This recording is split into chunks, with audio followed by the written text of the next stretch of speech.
I think that the market in China specifically will be focused about the public sector. And we have now a government who is not from the coastal area, and that cities like Beijing, Shanghai have started. And the big challenge for the Chinese government is now to develop the rural area. And that the western part of the world had to bring more prosperity to rural areas. So in that, the network is the fourth utility. It can play a tremendous role. India could be the first country around the world who in its development goes from agriculture to a services economy. A lot of people complain, of course, about the bad infrastructure in India, which is a constraint. But that almost will be a driver for everything that's virtualized. India's success in the ICT sector is because it's virtually.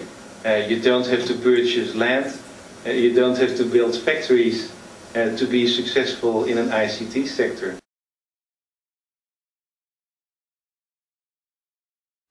Think about it. If you would have looked 50 years ago, we were already on the world, Peter. And then you would look at Singapore, that strange geographical place in the world.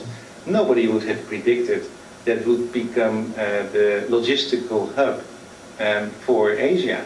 And Singaporean government now understands that that is probably going to shift.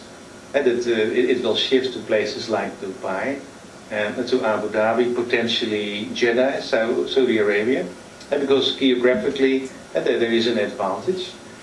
So a country like Singapore now has this vision to become what they call an intelligent nation, and a services economy. And they are trying to build a government that will enable services business.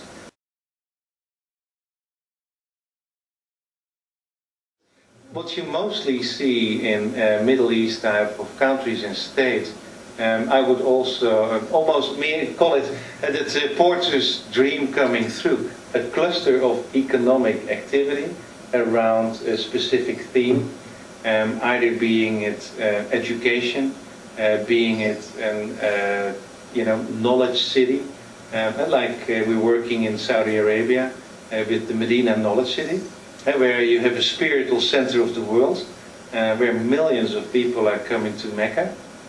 How can you build on that to get retired people who want to live in a spiritual center with access to information, to knowledge, to universities?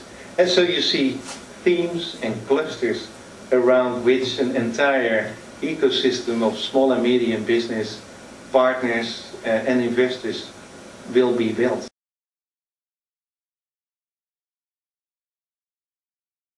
Emerging markets in general, I think it's all around visionary governments who have a vision how to transform their country, how they can create education, how they can create jobs, how they can find a sustainable differentiator that will attract business and can help them to develop in a sustainable type of environment.